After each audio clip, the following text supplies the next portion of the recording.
Hello అండి. అందరికీ నమస్తే. Welcome to Subbu's kitchen. ఈరోజు వీడియోలో చక్రాలు ఎలా చేసుకోవాలో చూపించబోతున్నానండి. పండగలప్పుడైనా సరే, స్నాక్స్‌కైనా సరే ఇలా చేసుకోండి. కాకపోతే ఇక్కడ నేను శనగపిండి వాడకుండా చేస్తున్నానండి. గ్యాస్ ట్రబుల్ ఉన్న వారికి, లేదంటే శనగపిండి తినడం ఇష్టం లేని వారికి ఇలా కనుక చేసి పెట్టారంటే చాలా అంటే చాలా ఇష్టంగా తింటారండి. టేస్టీగా ఉంటాయి, క్రిస్పీగా ఉంటాయి. నెల రోజులైనా కూడా నిలువ ఉంటాయి. మరి ఈ టేస్టీ అండ్ క్రిస్పీ చక్రాలు మీరు కూడా ఇంట్లో ఒకసారి ట్రై చేసి మీకైతే ఎలా వచ్చాయో కమెంట్ చేయండి. నా వీడియో నచ్చితే తప్పకుండా లైక్ చేసి హైప్ చేయండి. ముందుగా ఒక కళాయి పెట్టేసుకొని మంటని లో ఫ్లేమ్లో పెట్టేసుకొని పావు కప్పు వరకు మినపగుండులు వేసుకొని 1 నిమిషం పాటు ఫ్రై చేసుకున్న తర్వాత ఇందులోకి అదే కప్పుతోటి పావు కప్పు సగ్గుబియ్యం వేసేసుకోండి. మీరు సగ్గుబియ్యం ఇష్టం లేకపోతే అచ్చం మినపగుండ్లు వేసుకునైనా చేసుకోవచ్చండి. మరింత టేస్ట్ కోసం నేను ఇక్కడ సగ్గుబియ్యం వాడుతున్నాను. సగ్గుబియ్యం వేసుకోవడం వల్ల టేస్ట్ చాలా బాగుంటుంది. ఇవి వేసుకున్నాక కూడా 1 నిమిషం పాటు ఫ్రై చేసుకొని పూర్తిగా చల్లారాక ఒక మిక్సీ గిన్నె తీసుకొని అందులోకి వేసేసుకొని వీలైనంత మెత్తగా గ్రైండ్ చేసుకోండి.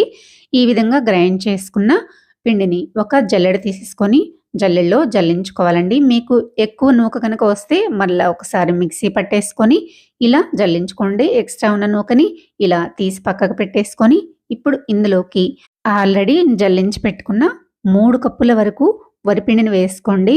ఈ కొలతలు కరెక్ట్గా సరిపోతాయండి. ఇంకొంచెం గట్టిగా చక్రాలు కావాలనుకుంటే కనుక ఇంకొక కప్పు వరిపిండిని ఎక్స్ట్రా యాడ్ చేసుకొని కలుపుకోండి.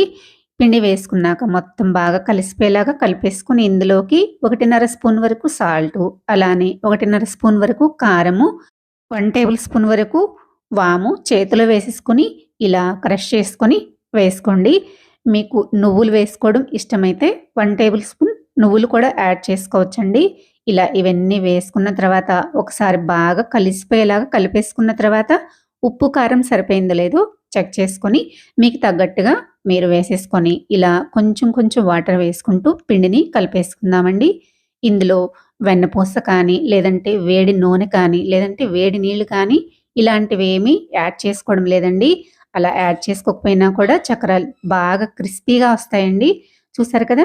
ఈ విధంగా పిండిని కలిపేసుకున్న తర్వాత పిండి ఆరిపోకుండా ఉండడానికి ఒక మూత పెట్టేసి పక్కన పెట్టేసుకోండి. ఇప్పుడు చక్రాల గిద్దలు తీసుకొని అందులోకి మీడియం హోల్స్ ఉన్న ప్లేట్‌ని పెట్టేసుకొని లోపల ఆయిల్ అప్లై చేసేసుకొని ఇలా కొంచెం కొంచెం పిండి ముద్దను తీసేసుకొని లోపల గొట్టంలోకి నిండుగా పెట్టేసుకోండి.